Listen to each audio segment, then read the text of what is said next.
नमस्कार दोस्तों। इस ट्यूटोरियल में हम लोग ये सीखने वाले हैं कि किसी जावा एंड्रॉयड ऐप में multiple item selection recycler view कैसे क्रिएट करना है। चलिए प्रोजेक्ट स्ट्रक्चर देखते हैं। यहाँ पे हमारे पास है एक मेन एक्टिविटी, एक मॉडल क्लास और एक माई अडाप्टर क्लास। और लेआउट फोल्डर में हमारे पास है activity underscore main dot XML, जो कि इस मेन एक्टिविटी की यूआई फाइल है। और रो अंडरस्कोर आइटम डॉट एक्सएमएल, जिसमें हम लोग क्या करेंगे, रिसाइकलर व्यू की जो एक रो होती है, एक आइटम होता है, उसका यूजर इंटरफेस हम लोग इस फाइल में लिखेंगे। सबसे पहले देखते हैं activity underscore main dot XML. यहाँ पे हमारे पास है एक रिसाइकलर व्यू, इसका कोड देखते हैं। यह है कंस्ट्रेंट लेआउट और उसके अंदर है ये रिसाइकलर व्यू। अब देखते हैं रो अंडरस्कोर आइटम डॉट एक्सएमएल। यहाँ पे आप एक सफेद रेक्टेंगल देख पा रहे होंगे, जिसके बीचों बीच एक टेक्स्ट व्यू बना हुआ है। इसका कोड देखते हैं। यह है कंस्ट्रेंट लेआउट। इस लेआउट को भी हमने एक आईडी दिया हुआ है, जिसका नाम है रो आइटम। क्योंकि हमें कंस्ट्रेंट लेआउट आगे जावा फाइल में कहीं यूज करना है, इसलिए यहाँ पे आईडी देना जरूरी है। उसके अंदर है ये टेक्स्ट व्यू। ओके, अब देखते हैं जावा क्लास। इसमें सबसे पहले हम लोग देखेंगे मॉडल क्लास। ओके, इस मॉडल क्लास में क्या है, देखिए ये जो row underscore item dot XML file है, इसके यूआई में जितने भी यूआई कंपोनेंट्स हम लोग बनाएंगे, उन यूआई कंपोनेंट्स में जिस टाइप का डेटा हम लोग भरेंगे, उस टाइप का एक एक वेरिएबल हमें यहाँ पे इस मॉडल क्लास में तैयार करना है। फॉर एग्जांपल, यहाँ पे ये टेक्स्ट व्यू है हमारे पास। इस टेक्स्ट व्यू में हम लोग स्ट्रिंग टाइप का डेटा भरने वाले हैं, इसलिए यहाँ पे मॉडल क्लास में मैंने एक स्ट्रिंग वेरिएबल बनाया है, जिसका नाम है नेम। और क्योंकि हमें मल्टीपल आइटम सिलेक्शन फंक्शनलिटी को आगे यूज करना है, इसलिए एक बुलियन वेरिएबल भी बनाया हुआ है, जिसका नाम है इज सिलेक्टेड। ओके, तो ये दो वेरिएबल्स हैं इस मॉडल क्लास में, और इन्हीं दो वेरिएबल्स को लेके कंस्ट्रक्टर, गेटर, सेटर और टू स्ट्रिंग फंक्शन यहाँ पे बनाया हुआ है। ओके, तो ये हो गया हमारा मॉडल क्लास। अब देखते हैं मेन एक्टिविटी। यह है इंपोर्ट्स, यह है मेन एक्टिविटी, यह है रिसाइकलर व्यू, यह है एरे लिस्ट जिसका टाइप है मॉडल क्लास। ओके, और उसके नीचे है एक स्ट्रिंग एरे डेटा, जिसमें हमने ABCD डेटा भरा हुआ है। यही सारा डेटा हमें रिसाइकलर व्यू में शो करना है। ये एक एक डेटा मेंबर हमें रिसाइकलर व्यू के एक एक रो में शो करना है। अब ऑन क्रिएट फंक्शन में हम लोग सबसे पहले क्या करते हैं, जो हमारी यूआई फाइल है activity underscore main dot XML, उसे सेट करते हैं। फिर रिसाइकलर व्यू का आईडी फाइंड आउट करते हैं। इसके बाद माई एडाप्टर क्लास का ऑब्जेक्ट क्रिएट करते हैं। ये देखिए माई एडाप्टर क्लास यहाँ पे है, जो हम लोग आगे देखने वाले हैं। इस माई एडाप्टर क्लास की जरूरत क्या है, देखिए ये जो रिसाइकलर व्यू है और ये जो स्ट्रिंग एरे डेटा है जो हमें रिसाइकलर व्यू में भरना है, फिलहाल इन दोनों का आपस में कोई मेल नहीं है। ये दोनों आप एक दूसरे को नहीं जानते, फिलहाल ये दोनों एक दूसरे से कंपेटेबल ही नहीं है। तो इन दोनों का मेल मिला कराने के लिए हमें एक थर्ड पार्टी क्लास की जरूरत होती है, जिसे कहते हैं एडाप्टर क्लास। इसलिए यहाँ पे माई एडाप्टर क्लास हमने बनाया हुआ है। ओके, और इसी क्लास का ऑब्जेक्ट हम लोग यहाँ पे बना रहे हैं। और ऑब्जेक्ट में हम लोग क्या पास करने वाले हैं, ये सारा ABCD डेटा हमें इस ऑब्जेक्ट में पास करना है। लेकिन इस डेटा के ऊपर आगे जाके हमें कुछ काम करना है, जो कि स्ट्रिंग एरे फॉर्मेट में करना बहुत ही डिफिकल्ट है। तो हमें क्या करना है, इस सारे डेटा को उठा के इस एरे लिस्ट में इंसर्ट करना है। वो काम हम लोग कैसे करेंगे, उस काम के लिए यहाँ पे एक गेट डेटा फंक्शन हमने कॉल किया है। ये फंक्शन यहाँ पे नीचे लिखा हुआ है। इस फंक्शन में हम लोग क्या करते हैं, गेट डेटा फंक्शन में एक फॉर लूप घुमाते हैं स्ट्रिंग एरे डेटा में। एक एक डेटा ABCD डेटा हम लोग एक्सट्रैक्ट करते हैं उससे, और वो डेटा हम लोग एरे लिस्ट में ऐड करते हैं। ओके, तो सारा ABCD डेटा एरे लिस्ट में हमने ऐड किया है। लेकिन एरे लिस्ट में जो मॉडल क्लास टाइप का एरे लिस्ट है हमारा, तो मॉडल क्लास में दो वेरिएबल्स हैं हमारे पास। एक तो नेम है और एक इज सिलेक्टेड है। इज सिलेक्टेड का टाइप है बुलियन, तो ये भी हमें भरना है। तो ABCD डेटा तो हमने भर दिया मॉडल क्लास में। तो इज सिलेक्टेड जो एट्रीब्यूट है, उसके लिए हम लोग फॉल्स वैल्यू कर रहे हैं।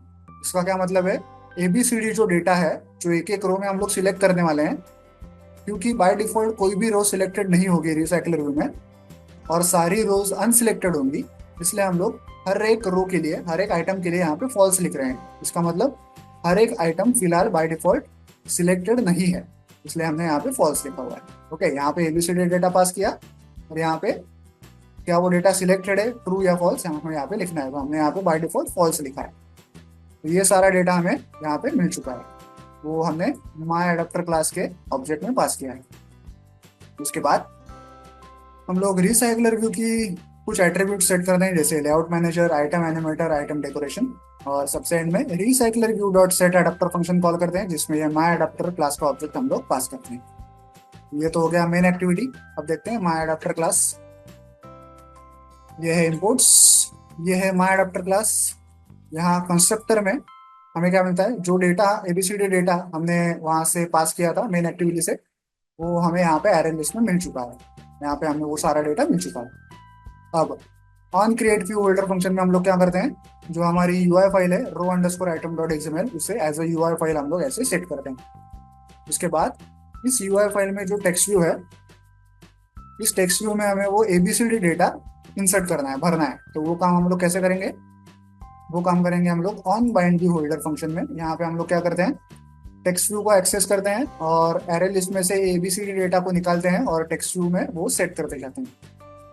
तो टेक्स्ट व्यू में हमारा डेटा सेट हो चुका है। उसके बाद हम लोग क्या करते हैं, अब मॉडल क्लास में एबीसीडी डेटा के साथ साथ हर एक डेटा का, क्या वो डेटा सिलेक्टेड है या अनसिलेक्टेड है, उसका ट्रू या फॉल्स, ऐसी वैल्यूज भी हमारे पास हैं। तो हम लोग यहाँ पे ये सिलेक्ट करते हैं कि क्या जो डेटा हमारे पास दिख रहा है फिलहाल रिसाइकलर व्यू में एक एक रो में, क्या वो रो सिलेक्टेड है या अनसिलेक्टेड है। ये हम लोग चेक करते हैं ऐसे, model class dot is selected. अगर यूजर ने वो रो सिलेक्ट की है, तो हम लोग क्या करते हैं, उस रो की जो बैकग्राउंड कलर है उसे चेंज करते हैं, उसे हम लोग ग्रेइश कलर देते हैं। वो ग्रे कलर कहाँ पे, ये देखिए जो R dot colour dot highlight, ये जो कलर है ना, ये हमने एक स्पेशल कलर तैयार किया है रो के बैकग्राउंड के लिए। यहाँ पे कलर्स डॉट एक्सएमएल में देखिए, यहाँ पे एक हाईलाइट नाम का एक कलर बनाया हुआ है, ये उसका कोड है, ऐसा ग्रे कलर दिखाई देगा। तो जब भी कोई रो सिलेक्टेड होगी, कोई रो जब भी सिलेक्टेड होगी, तो हम लोग उस रो की बैकग्राउंड कलर को चेंज करेंगे, ऐसा ग्रेइश कलर हम लोग दे देंगे। ओके, ये उसका कोड है पूरा।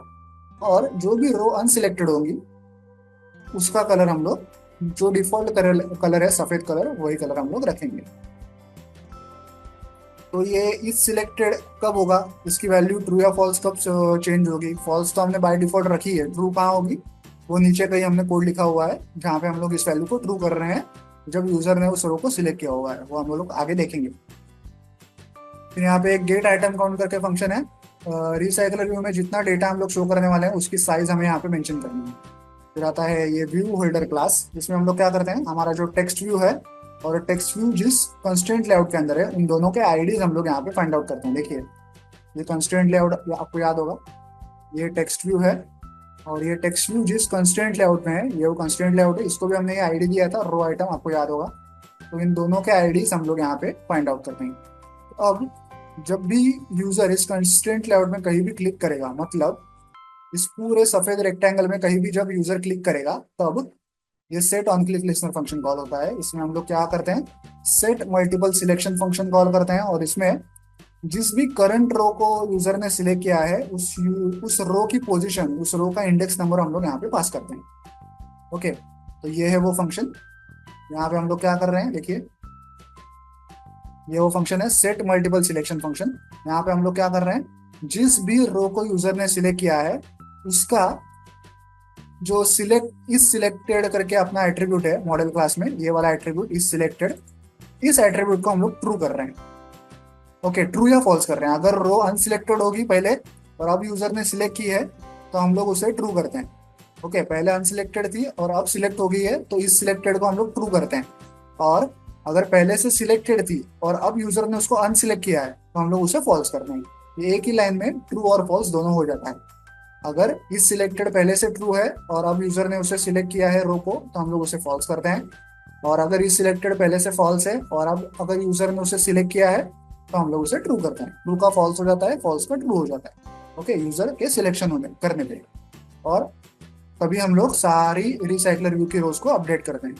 ओके, तो यहाँ से सीधा कंट्रोल कहाँ पे चला जाता है, जब भी यूजर ने किसी नई रो को सिलेक्ट किया है या पुरानी रो को अनसिलेक्ट किया है, तो यहाँ पे उसका इच सिलेक्टेड एट्रीब्यूट अपडेट हो जाता है और पूरा रिसाइकलर व्यू भी अपडेट होता है, और सीधा कंट्रोल चला जाता है यहाँ पे इस on bind view holder function में वापस। तो जो भी रो सिलेक्ट हुई है नए से, उसका कलर चेंज होके, बैकग्राउंड कलर चेंज होके ग्रे हो जाता है, और जो रो अब अनसिलेक्ट हो चुकी है, उसका कलर वापस डिफॉल्ट हो जाता है, व्हाइट हो जाता है। ओके, तो आई होप आप ये पूरा कोड समझ गए होंगे। तो चलिए अब इस ऐप को मोबाइल डिवाइस पर रन करके चेक करते हैं। तो ऐप रन हो चुका है, हमारे सामने रिसाइकलर व्यू है। मैं किसी रो को सिलेक्ट करूंगा। देखिए ये रो जो है वो हाईलाइट हो चुकी है, वो सिलेक्ट हो चुकी है। अब किसी और रो को सिलेक्ट करूंगा, देखिए अब सी रो भी हाईलाइट हो चुकी है। अब हमारी मल्टीपल रो जो है वो हाईलाइट होना, सिलेक्ट होना शुरू हो चुकी है। अब मैं वापस ए रो को सिलेक्ट कर रहा हूँ, देखिए वो अनसिलेक्ट हो जाएगी। ओके, तो फिलहाल सिर्फ सी और डी ही सिलेक्टेड है। इस प्रकार से जो रोज पहले से सिलेक्टेड थी वो अनसिलेक्ट हो जाती हैं, और जो रोज पहले अनसिलेक्टेड थी वो सिलेक्ट हो जाती हैं, ऐसे जैसे ई सिलेक्ट हो गई। तो यहाँ पे हमने सीखा कि मल्टीपल आइटम्स को रिसाइकलर व्यू में कैसे सिलेक्ट करना है। वीडियो में दिखाए गए कोड को डाउनलोड करने के लिंक मैंने वीडियो के नीचे डिस्क्रिप्शन बॉक्स में दे दी है, आप चाहें तो वहां से कोड डाउनलोड कर सकते हैं। वीडियो को एंड तक देखने के लिए धन्यवाद, थैंक यू।